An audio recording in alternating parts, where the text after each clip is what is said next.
Shout out to Satoshi's Ball by JustLearnCrypto.com in Ottawa, December 15th. Monarch Token of Monarch Wallet, StrokenTokens.com, Bitcoin Energy, and Bitbacker.io.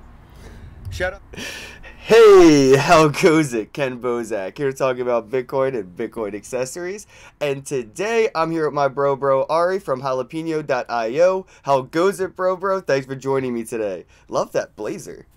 Dude, this is one of my favorite ones. This one and the pink one, they really rock, you know? Yeah, dude. And it looks good on you, dude. I like it. So why don't you go ahead and introduce yourself? Let the audience know a little bit about yourself.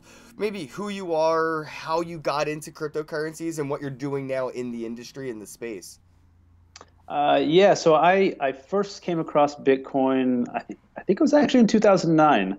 I was working for Siemens Healthcare, working on their particle accelerator cyclotrons around the world. And That I sounds had fancy. it was a good learning experience. Nuclear medicine, there's a lot of things to explore in that. But yeah, I first came across in 2009, thought it was, hacker scammer money. Wasn't going to touch it. And then 2013 came around, the big spike from Mt. Gox. And then I actually got into crypto because of Dogecoin. Oh man, that is awesome. What was so appealing about Dogecoin? How'd they reach you?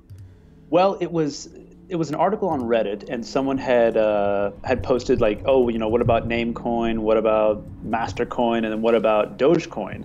And so I went searching for Dogecoin, and I see Jackson Palmer's tweet about Dogecoin. It's the next big thing, and I had no idea what was going on. So I was like, holy shit, I got to get in this. And I got on So eBay. you FOMO'd into Doge? Oh hell yeah, dude!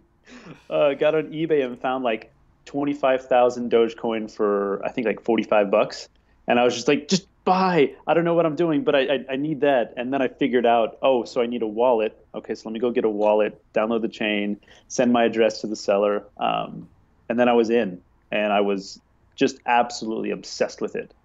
I bought like $5,000 worth of mining equipment, so GPUs and milk crates and a couple motherboards, and just went all in. Like, how was just that experience like, getting into the mining side of it rather than, just, day trading or whatever, other aspects of being in the space? That was relatively early to be mining. What was that like? It was exciting, but it was very it was obviously even more the wild, wild west. Just getting a taste of how people respond to currencies and how these markets can possibly act and what drives those markets. And early on seeing like what drives adoption, like how does one coin pick up buzz and everyone jumps over to that coin and start mining it, dump it, and it's just seeing all these crazy things happening in that shitcoin wave that really started in November and December. That's a good way of putting it. It definitely was like a hype wave for sure. It was interesting to see, but it was, I think it was a role necessary, like Absolutely. it was a different things appeal to different people in different ways. Like, somehow Doge kind of appealed to you instead of Bitcoin more than so with the other. But, all roads lead to Bitcoin. So that's kind of why I see these as the silver lining is everything kind of leads to Bitcoin. So what have you been doing now in the industry since you kind of gotten into cryptocurrencies and stuff like that? Like, what are your role in the industry, would you say, and what are your goals in this industry? Well, when I first started, it was maybe a couple months in, I realized that the aspect of gaming was going to be what really drives crypto adoption. This was like January 2014 that it really started to come together for me around gaming. So I've been saying this for almost 5 years, that games are going to be what drives crypto. And we've seen what the past 5 years of gaming has looked like. Yes, and now we're seeing various funds come around, specifically for gaming. I mean, Tron's $100 million fund, Gumi's $32 million fund. Other people are focusing on gaming because they finally see the light. And the way I see it is games are the fastest adopting context, period. Like, there is no software context that proliferates as fast as games do. I mean, Flappy Bird was like my first kind of case study of seeing how something very simple can go viral very fast. And if we can piggyback off of those mechanisms, I mean, we can spread crypto to a lot of people really fucking fast. Yeah, could you imagine if there was some sort of Bitcoin faucet in Flappy Bird that every time you crashed into a pipe to start the game over, you watch an ad, you earn some Satoshis, and how many people would have earned crypto, playing a game like that? It was just waiting for that game. You're right, like something like that that just rewards people, educates them in the background, and just something catchy. That way, they don't have to buy Bitcoin and go all in and stuff like that. They can just play a game and earn it, and then become part of the ecosystem. Right. Are there any And kind and of some games on the blockchain that you've been playing or anything that kind of caught your eye? um not recently. I think a lot of games right now they're still just very, very experimental. Yeah. We're actually there will be an announcement soon about a partnership that we signed this week. And it's going to be in the gaming space. So we're really excited about the partnership. Can't say anything about it, but Well, yeah, everybody that's coming up. watching, But follow link in the below. Follow the Twitter account so you can keep an eye out on that announcement. Yeah, I play cool game like this is one. It's like a this guy's on the blockchain and I'm hiding the private oh, key, nice. and so we could battle and trade and collect these Nice. cards on the blockchain, and it's just a way of kind of getting people into crypto without them worrying about the volatility, right? Like it's not Right. just a currency; it's kind of like a utility token on the platform in a sense. They're not worried about the value; they're worried about the use of it. Does the platform let me do something with it? Oh, and it happens to Exactly. be valuable. Why? Because it's scarce.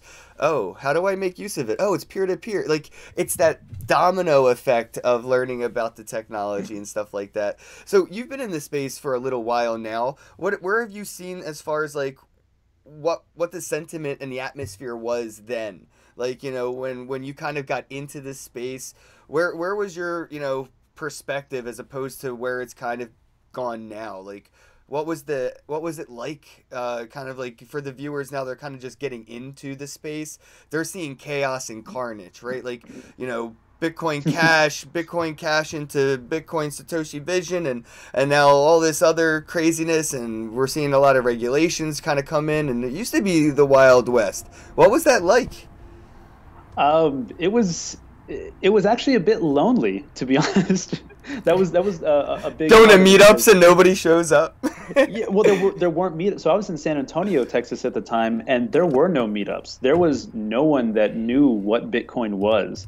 And so when I started, trying to tell some investors there like why this was important, they just didn't catch it. And also, I was still very new to it and couldn't truly articulate the significance of this technology, Yeah. and this ability to create our own currencies, like all the implications that come along with that. So I'm actually quite obsessed with the currency and token aspect of crypto, not just the blockchain. I think blockchain's good for, corporate efficiencies. Crypto is how we separate power from governments. Right, So right. I keep saying everyone's like, "What's Bitcoin?" And kind of in a nutshell, for me, it's the separation of state and currency. The same way yeah. we separate the power they have over religion, the separation, over we have certain rights, and I think that the censorship that we deal with on the banking side or any kind of money remittances sides, it's straight up infringes on our constitutional rights, the freedom of speech and to speak with our money, or where they say Mhm. put your money where your mouth is, like that's the freedom of speech with your money, to speak with your money, and they don't necessarily allow that a lot of the times, and that's kind of what got me into Bitcoin and cryptocurrencies in general, was like the permissionlessness, the freedom to do whatever I wanted with my money regardless of the consequences. No need to be accredited investor for my protection.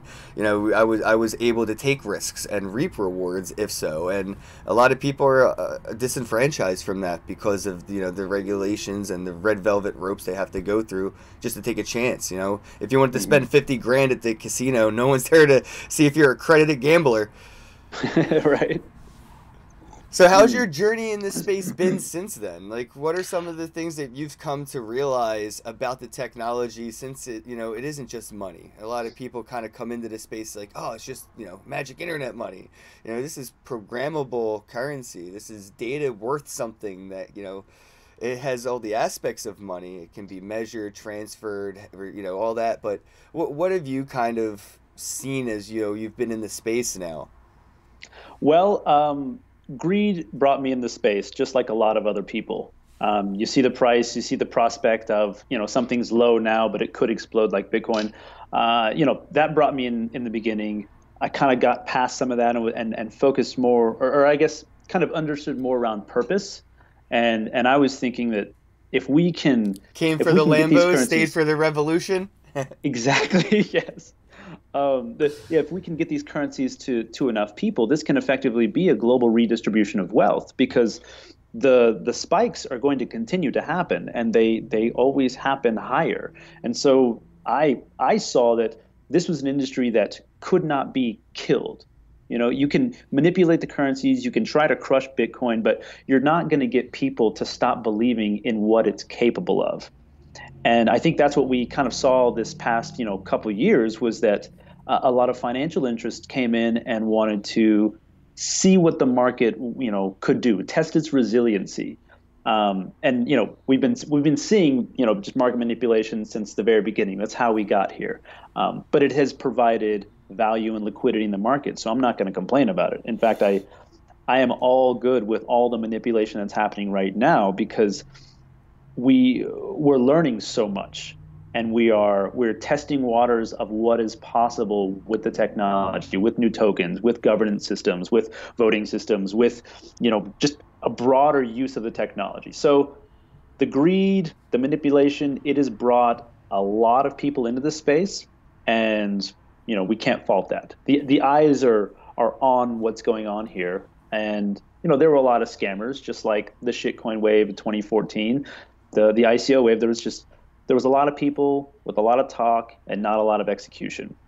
And when they didn't have their massive bag full of money, then they were just done. We've seen some ridiculous amount of ICOs. I've heard anywhere from like 65 to 95% of ICOs are now like done. They have no more money, Yeah, a lot of or they just companies ran are off with laying it. off employees right now, from Steam to Consensus. It's Yeah. it's a lot. Some of them didn't really hedge their holdings properly Hmm.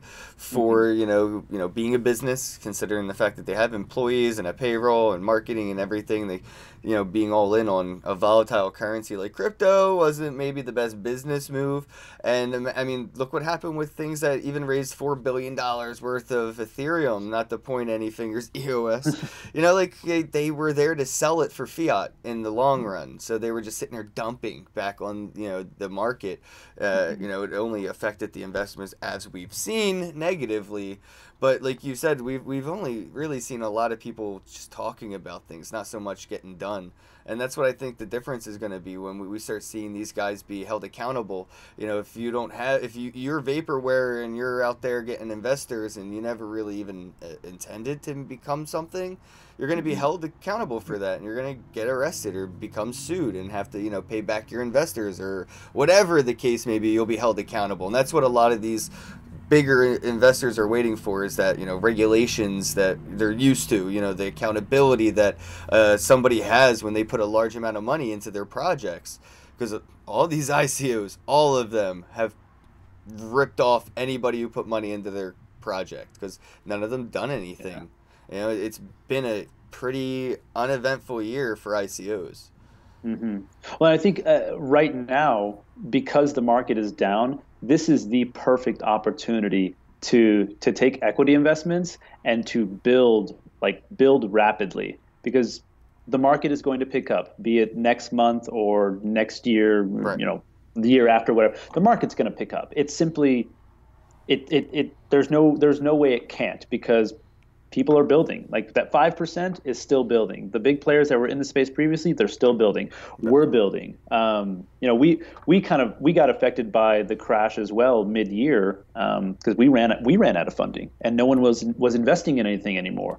So we essentially had to stop building our platform, and I lost my co-founders and had to build a new team. So that's what this year was like. We saw a boom. We got to build some stuff initially. We got almost 13,000 users signed up for the platform, and then we ran out of money. And shit gets hard when you run out of money. Um, And people, like you said, they got greedy. Like they didn't want to start. They didn't want to really support the projects that they were willing to right. support earlier in the year. And We started to find out real fast who was here for, again, the greed, or who was here for the revolution. And Hmm. some people ended up staying around, and we're going to see what happens with the quality of, the people that made it through this bear market, and all these ICOs and everything that, and then we'll have another wave. The same thing. History repeats itself. The cycle, like you said, it'll be back. We'll have another cycle.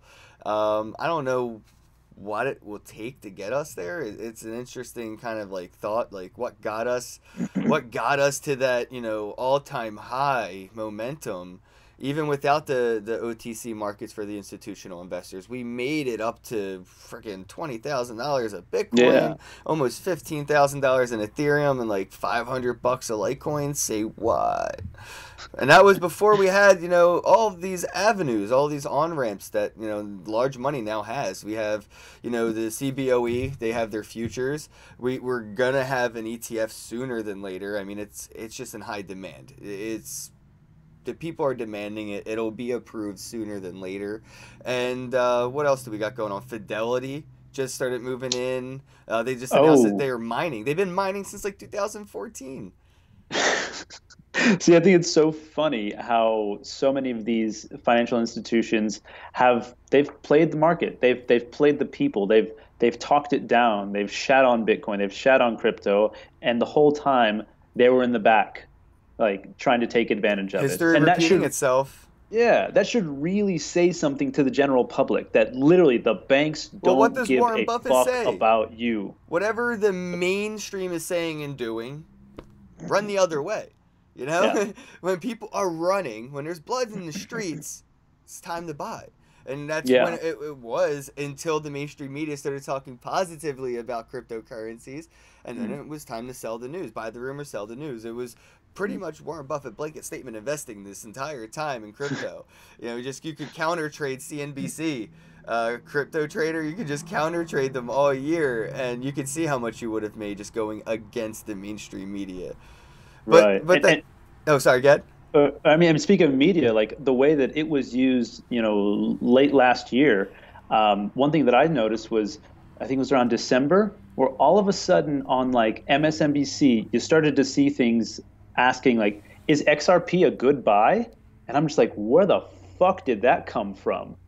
And then you hear about, how XRP tried to pay off Coinbase, make those, you don't have to pay us back loans. Yeah. And I'm really excited to see how someone comes down on Ripple because it's pretty damn clear that they paid off the media to pump XRP. Oh, dude, for sure. You see the thing with And like Ellen DeGeneres and who else? They had Snoop Dogg perform at an event. Bill Clinton performed at one of their things as like an announcer or something. I don't know, dude. Yeah, you could just clearly see it's like extra sketch. It's like BitConnecty. Like when BitConnect was yeah, doing like that event in Thailand or whatever.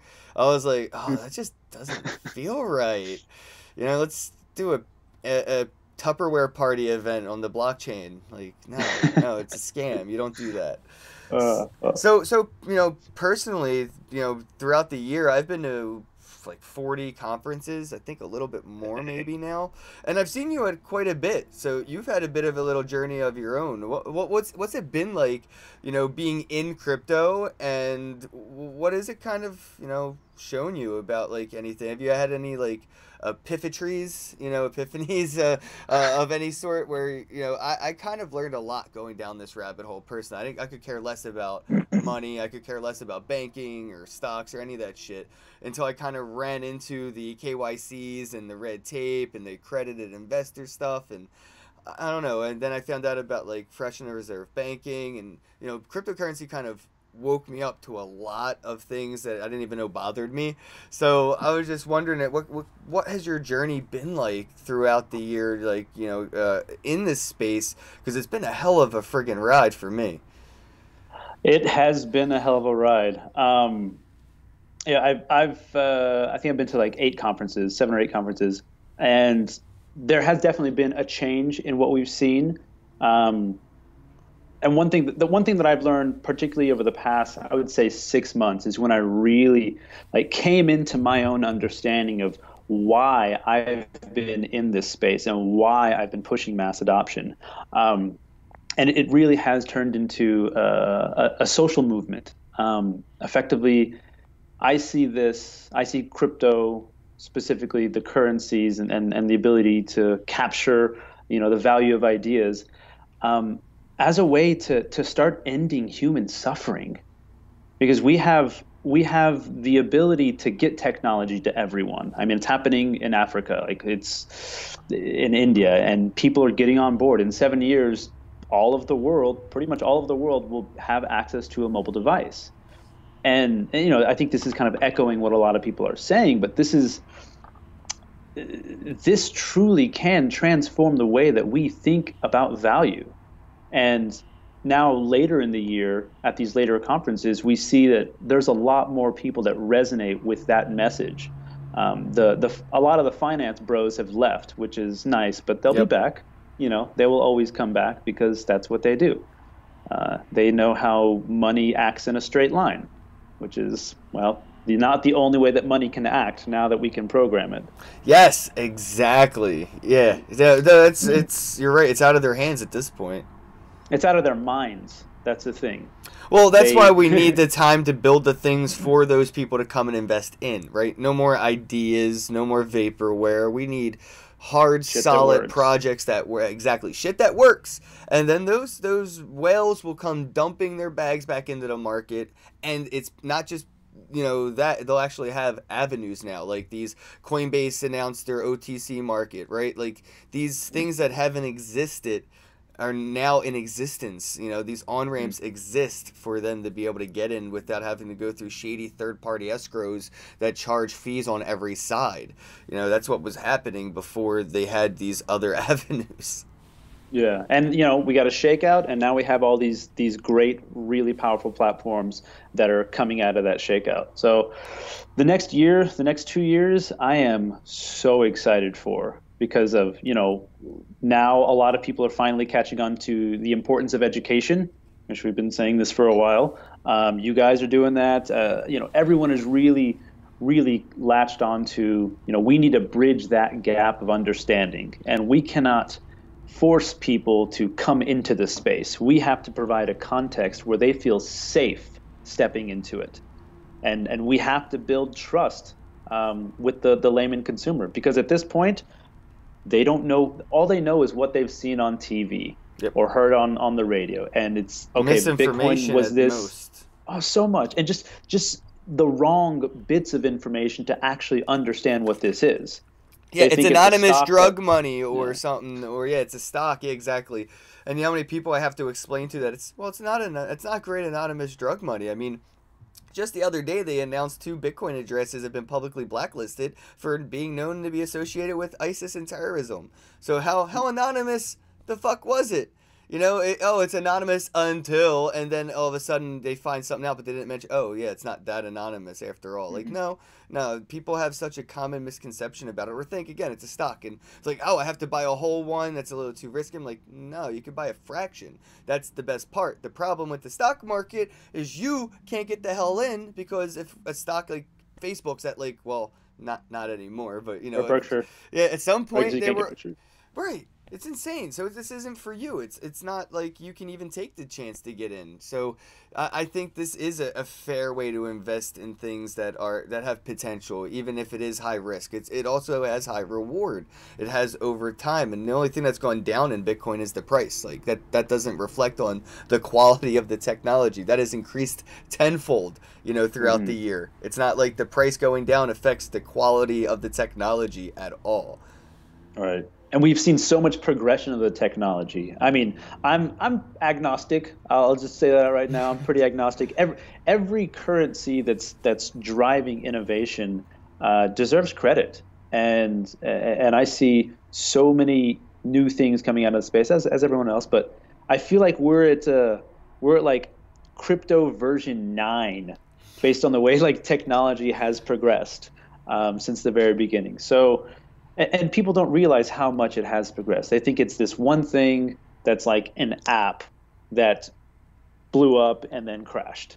And there's a lot to address Yeah, like with the thinking of layman video consumer. games and you just think Pong. It's just not a. It's not just at that. I mean, there's a lot more to video games than just Pong. And what we saw a lot talking to investors about some of our intermediate products that we were trying to build over the past few years. There were game SDKs for helping mobile developers make more money, and that was going to be a way for us to introduce users to crypto. How And so? so many, well, so like we had one back in I guess 2016. Well, I guess the first game that I designed in 2014, we tried to get funded in 2015 and couldn't, but it was a virtual geocaching game. So kind of like Pokemon Ooh. Go with crypto, but this was in 2014, 2015. Um, and I basically just, we saw a way to take on an existing demographic of geocachers, which was about 10 million users, and let's give them this new ability to go around onto their existing geocaches and pick up crypto assets, drop, videos or pictures or Right, messages, like geocaching is awesome. yeah, like bringing in a whole digital layer with crypto and crypto assets. I was going to be using colored coins on 8 different chains, so that we could basically take advantage of multiple chains and get past the transaction throughput problems. So that was my solution to scaling. Is like let's just use different chains, colored coin layer on each, and basically that was going to be our game ecosystem in this virtual geocaching game. And we're going to have different games come out of that. So you could earn an asset here, use it in the geocaching game, or earn it in the geocaching game, use it in another game, and have a lot of these cross-game asset swaps. Um, I couldn't get it funded because I had just left my job in nuclear medicine, had It no entrepreneur sucks. experience. But it was always around games. And when we heard from investors, like, well, I don't play games was the first thing that came out of their mouth every I time. hate when investors don't have third person perspective. Like everything's so personal. Like fucking watching Shark Tank and they're like, "Oh, I don't see a use for that." I'm like, "Yeah, I get it cuz you have a butler." Like, yeah, you see no reason to have any advancement in door technology. You haven't had to lock or unlock a door in years. Like, you know what I mean? They don't have Yeah, most investors don't have that perspective of the average end user. they don't. They don't think in adjacent possibilities. They think very linearly. And that is what I've experienced over and over and over again. Unless they come from entrepreneurship, unless they've built something, they really don't understand stuff Yeah. And from this that's perspective, from building and innovating and understanding what are the paths to get there instead right. of that's the path and that's the only way and you've got to go step A through K to get there. Nah, And it's too much work, man. uh, You be more unique, be more of a an individual. But I was just thinking, like, what are some of the things in this space that kind of caught your eye as far as utilizing the technology to solve some problems? Like, for example, I think Steam is an amazing blockchain, amazing platform, has a great community, solves an actual problem that exists currently with censorship, and not really incentivizing people to create high quality or share high quality content or interact with it in a way because there's no gamification of it. Like Mhm. shit posting is kind of like the thing, and what Steam has kind of figured out is how to incentivize quality content, and people earn by what they contribute to the value of the platform. So I just think like that's been one interesting project since I got in this space that's I think really empowering. I mean, imagine, a couple cents, 10 cents an upvote really doesn't mean much to you and me, but like if you're in Venezuela right now and you're an author and you wrote a book and every day you released a page on Steam, you could be eating every day based on the page that you produced per day. Mhm. So you could kind of live day by day or even have a savings account, because in some countries, $5 a day is more than most. So I Mhm. think that it's not just solving like that money transfer problem, but it's wealth distribution as well. Like when Access. we have a Yeah. exactly, we have a world currency. It will solve sort of that uneven volatility, right? Where like the U.S. dollar is worth this much over here. It kind of starts to really feel scammy. Like I've been to places where my purchasing power in the world is a lot stronger than the local currency, and I'm just like, damn, like I feel, like a scammer almost. I'm just like, this is a Mhm. dollar and you're gonna give me all this for this? Here you go, I guess. Like, but when one Bitcoin equals one Bitcoin or one Doge equals one Doge, it makes it more even, fair. The wealth distribution uneven, see, even as a world layer, like the governments, not just individually.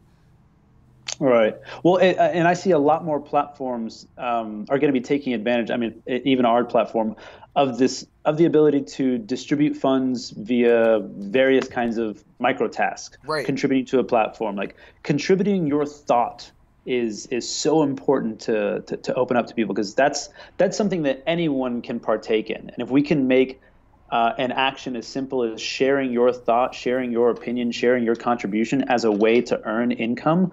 I mean, maybe you can. I saw an app the other day, Lumos, I think, Lumios, where you can just answer questions, this or that, A or B, Latium does and stuff like that.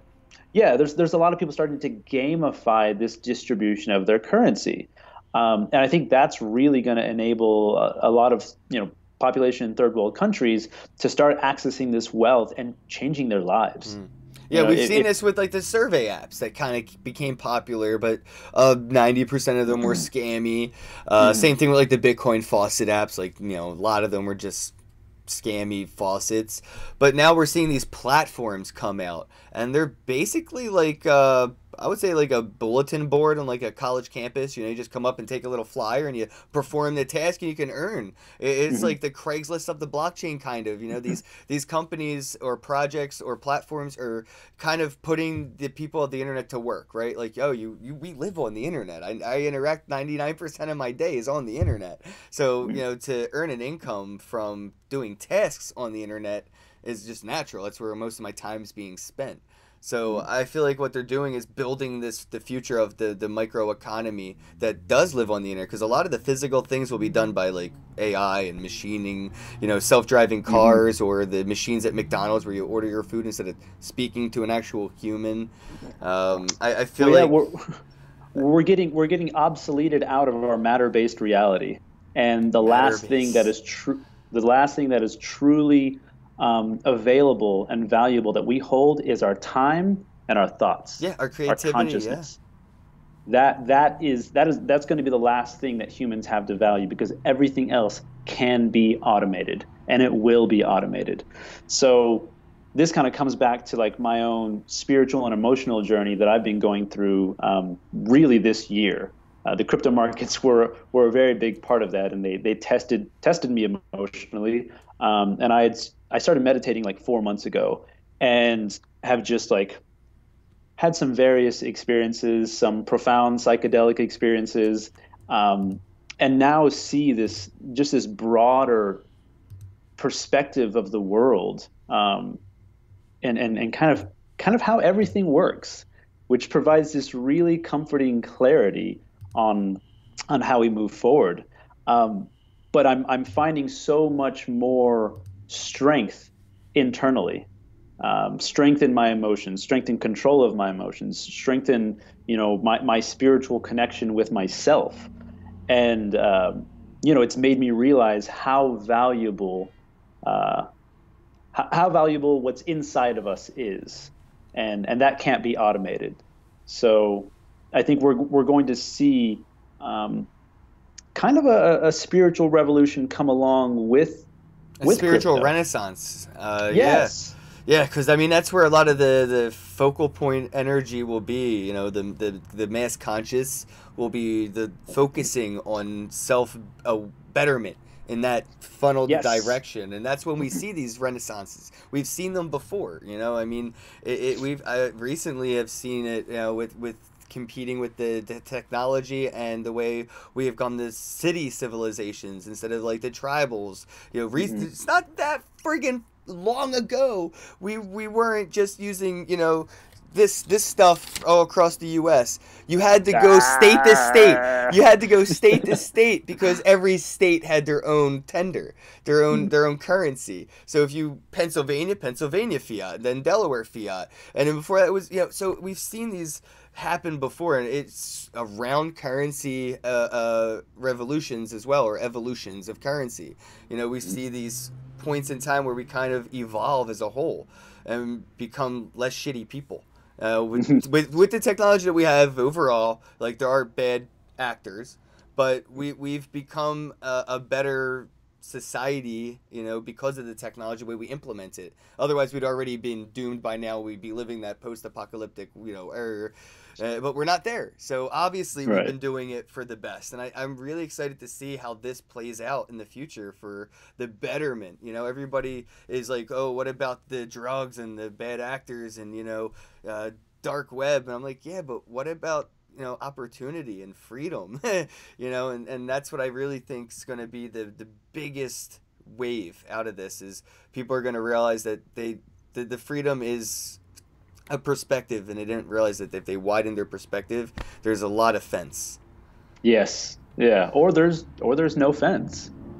When Right. you can really broaden and really understand the possibilities of impossibilities. Well, that's what Bitcoin gave us, Um, though. I feel like there was no way around this because of the stronghold that government has on money. Like, yes, I can't remember who it was. It's such a freaking powerful quote. But like, he who controls the money controls the world or whatever. You don't have to control the people. You just control the money. You control the people, and that's what they've been doing it forever, controlling the money and controlling the people through that.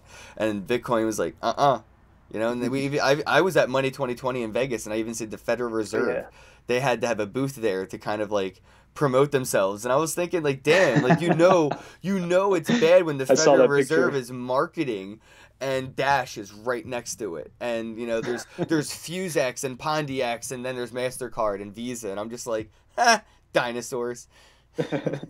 Trying to stay relevant. Hey, they're gonna try and they're gonna implement what they think is going to ensure their survival. But the future is going to be vastly different than it is today. It just the cat's out of the bag. This is not just a technology that is going to be used over and over again. This is a thought paradigm shift. Mm. This is a different way to think about how we how we capture value, how we think about value, how we move value, what value is. It doesn't have to be a physical good to be valuable. Ideas are valuable. Attention is valuable. Opinion is How do you valuable. Like, tokenize an opinion or an idea? well, we saw it last year. We saw the ICO boom tokenize ideas. And you That's had a true, big white actually. paper behind them, but all it was a fucking idea. So that proved right there we can capture the value of ideas. We just need to be looking at ideas in a different sort of spectrum, because your idea coming out of the shower could be valuable if you took a step forward. So one of the things that we want to do with Jalapeno in the future, I don't know if I should talk about this too much, but we have this thing called the vision machine, and this is designed to take your vision, your idea, incentivize you to develop around it, give you some tools to put some meat behind that idea. Maybe it takes you an hour to create a one pager about your idea, but you earned $4 or $5 worth of different cryptos in that process. And we I give you like the it. option of like, hey, do you want to take that idea further? We'll incentivize you more. Here's some more tools. Here's some development consulting. Here's all the services that you need to take your idea to deployment. And that's what we're calling the vision machine, which is really just another, I would say, earlier entry point incubator. That's interesting.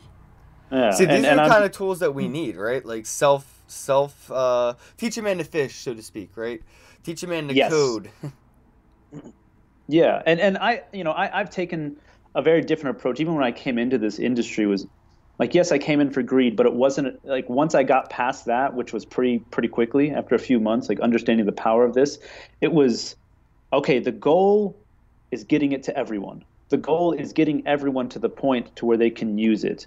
And now that's progressed as, not just using it, but understanding a little bit about it and understanding how this technology can unlock the full potential of their ideas and their sovereign existence. And that's really what I'm trying to push. And we have kind of a first experiment. We're putting a hackathon on March 1st through 3rd here in Fort Oh, cool. Collins, Colorado. It's going to be focused in partnership probably with Colorado State University, which is a very big, like, sustainable focused university. So we're going to be bringing in those students to help us or to ideate around distributed sustainable resource systems. So food, water, energy, and shelter.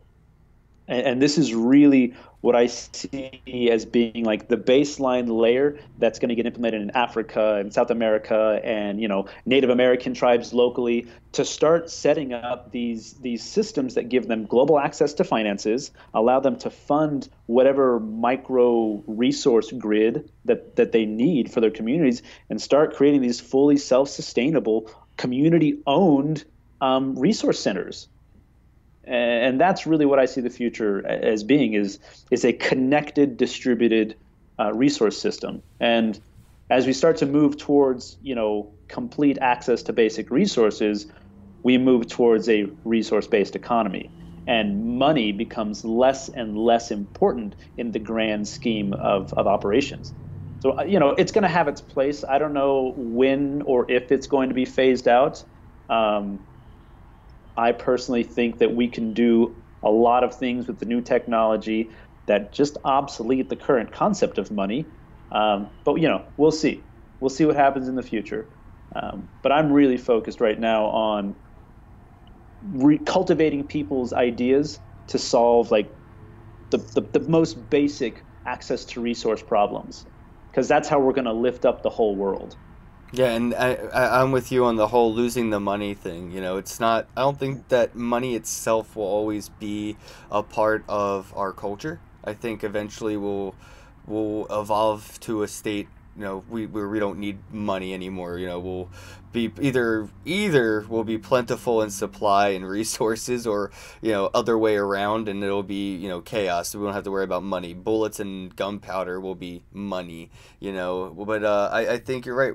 It does come down to using this technology to build the future, and it starts with the educational layers. How do you see, like, the gamification of education in blockchain? I'm sorry, we kind of lost you there. Did you get me? Well, I think, you hear me? Am I here? Can you hear my Yeah, cow? yeah. Sorry, Moo. it just keeps Okay. it keeps going back and forth on the buffer. I'm sorry about that, but yeah, like I was saying, All like, right. how do you see gamifying blockchain education, and where do you see that going? Like, what's a perfect, you know, kind of society look like, or not perfect, but like a mainstream adopted society, like when this is ubiquitous, when this is incumbent to all, when it is mainstream. How do you see that playing out, the gamified educational process? Well, I mean, I think the first step is this incentivizing learning. I mean, we're with Jalapeno, like we're creating a learning economy Like putting where bounties out, right? Like, hey, we need somebody for this, go learn about it, and then we'll pay you for it. exactly, because people need to know how to use it before they're going to be a part of it. So, I mean, just that incentivization, we can bring in gamification concepts that have been used in various games and contexts already. Um, but it's this, as we make access to crypto and access to platforms and access to bounties and tasks, that in itself is kind of a layer of gamification, because a user is able to sort of pick their or choose their own adventure in Mm-hmm. how they earn income. Holy shit. So it's yeah, Real life it's MMORPG. yes, like real life MMORPG that pays you and allows you to sustain yourself. Like there may be 10 or 12 different platforms that I, am a part of, and I can go, maybe map the park next to my house for some VR tokens, or maybe that's for Decentraland if they don't want to open up that I kind of got an world app mapping. that does that. I didn't know, since you said that was Yeah, kind of a yeah, thing. I play. You mind if I? It was just cool. It's Aircoins. You can kind of yeah. play that geocaching, crypto collecting thing. So it's really cool that that's out there, that people are incentivized, to go out and, like, same thing Pokemon Go does, except that value's trapped in their ecosystem, and it doesn't really provide any value to the end user. They're not really incentivized. They're kind of disincentivized actually over time, because the more time they spend there, they're not spending somewhere else where they could be earning. And Right. I think that's what a lot of these educational platforms are going to realize, is instead of charging their customers, or the students or whatever, to learn, they're going to have to figure out a reverse psychological way to incentivize them to want to learn. because Mhm. people are getting lazy. That's not an exaggeration. It's But they're pretty motivated by money right now yes. because that's what's stopping them from accessing the things that they need. And Yeah. so the way I look at adoption happening is that we're going to, well, the strength of a currency is in its network effect, as everyone says. So let's look at how can we get this into as many people's hands in a meaningful way as possible. Like that's the goal. And if you can get people on board with that goal, as end users, there's plenty of ways you can monetize them, but you have to give them something first. You've Mm-hmm. got to build that trust first. And you will build trust by giving, not from taking, not from tricking, not from, using advertisement to build anxiety and FOMO to get someone to come over here and try to and give you their money. Like that's the exploitive model that the world has operated for many, many, many years, and we don't need to operate like that anymore. We have this ability to define the new currencies that the globe runs on. The next step is to get it to everyone. How do we get there That is though? what's going to, Like what? well, Well, with jalapeno.io, what's your roadmap? Like, what's the game plan? How the fuck do we get people on ramped? Where do we start? Because people are listening and they're like, yeah, I'm with you. He's right. Well, yeah, but how? Like, like what can I do, or what can the average person do to help? well,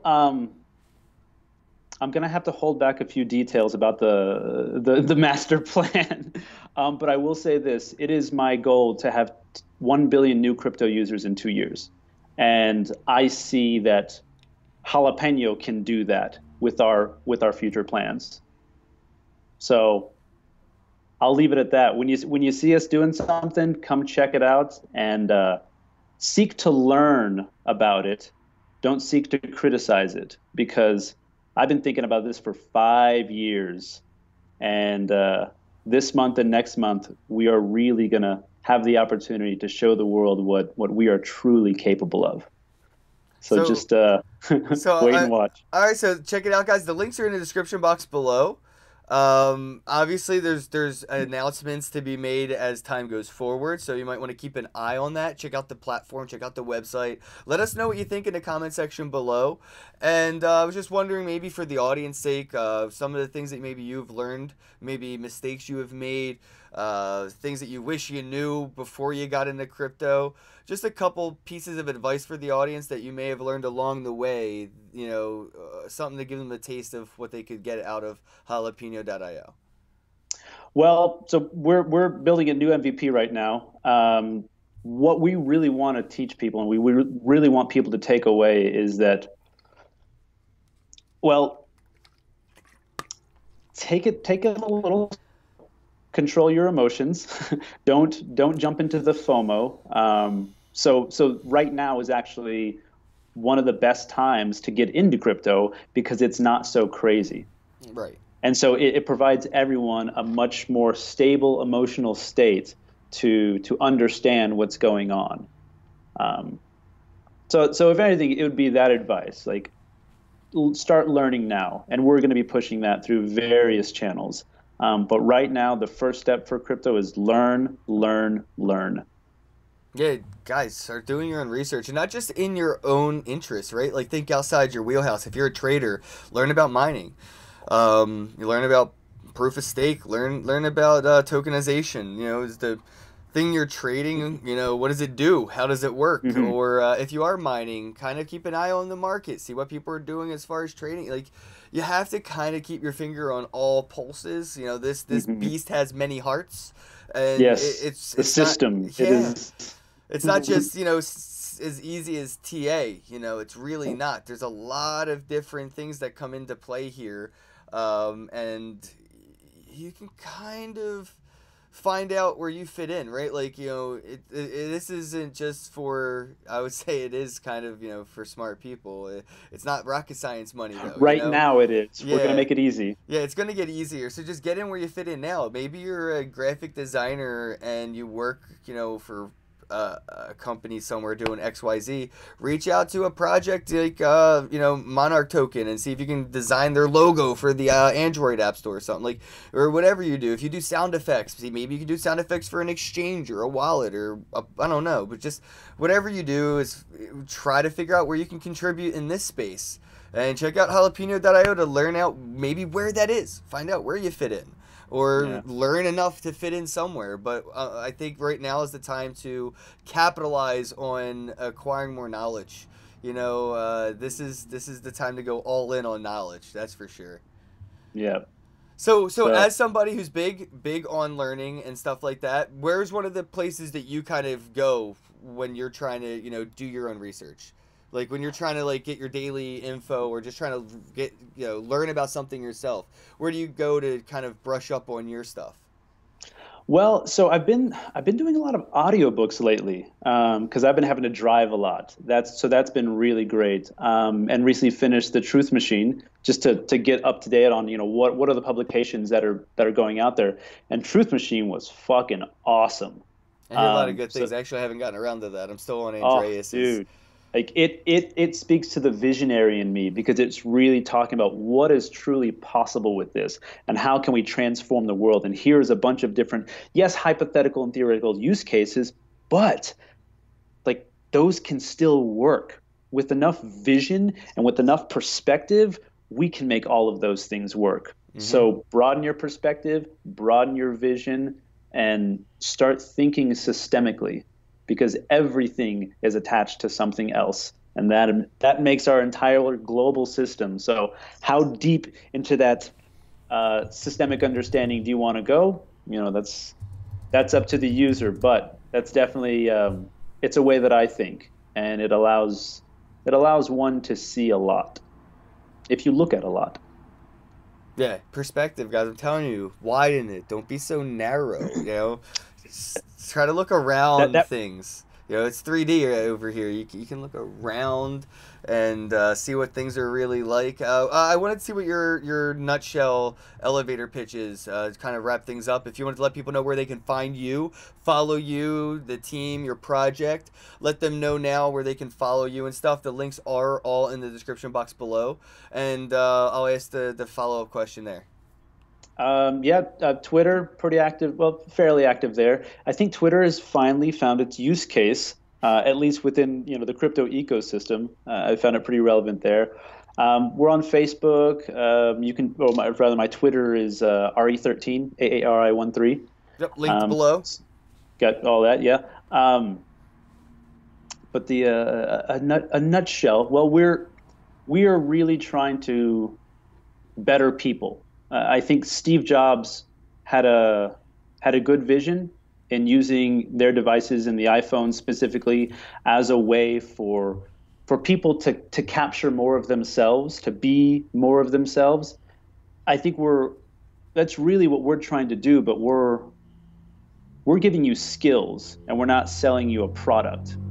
And I think that's the difference here, is that we're giving you something that makes you better, as opposed to selling you something that makes you better. Right, and that's what a lot of platforms do, is they make the people the product, which they are, but you're improving the product, not taking from it. And that's the importance, is to help people and help things move forward and evolve, which I appreciate you for, man. Like, thank you so much for your efforts. I'm excited for your success. I'll be keeping an eye on jalapeno.io. I'm sure I'll have you back on to let us know the progress of it and how things are going. And guys, check it out. Let me know what you think in the comments below. Just go ahead and check it out in the links description box, and then come back, drop a comment. Let me know what you think, and pound that thumbs up button. Ari, I appreciate you coming on the show, bro.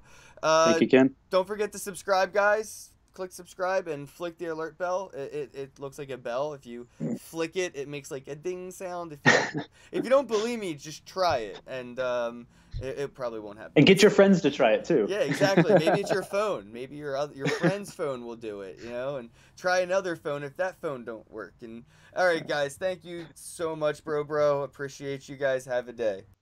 Thanks, Ken. Shout out to Satoshi's Ball by JustLearnCrypto.com in Ottawa, December 15th. Monarch Token and Monarch Wallet, StrokenTokens.com, Bitcoin Energy, and Bitbacker.io.